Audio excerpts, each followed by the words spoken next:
Hey guys, I just wanted to give a quick tip here about making your own gels. So this is the AD200 Pro. This is the little diffuser that you can get with it. It just pops right in there. Pops in and out like that. It's got a little hook here that pops in. The cover pops off.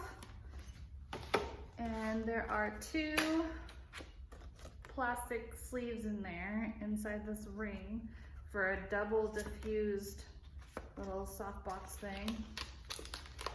And so I wanted to use it with colors because I love to shoot with gels.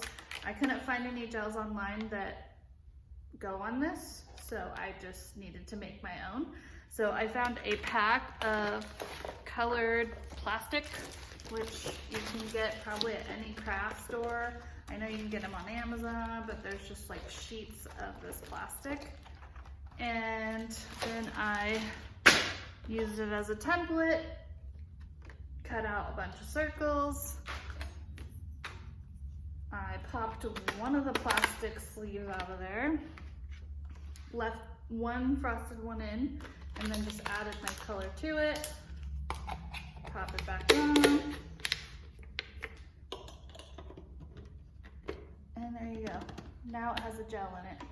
And you can do any color gel. So I don't like to shoot just with red and blue. I like to shoot with all kinds of different colors. It spices up every scene. So there's that. And that's my quick tip for today. See you later.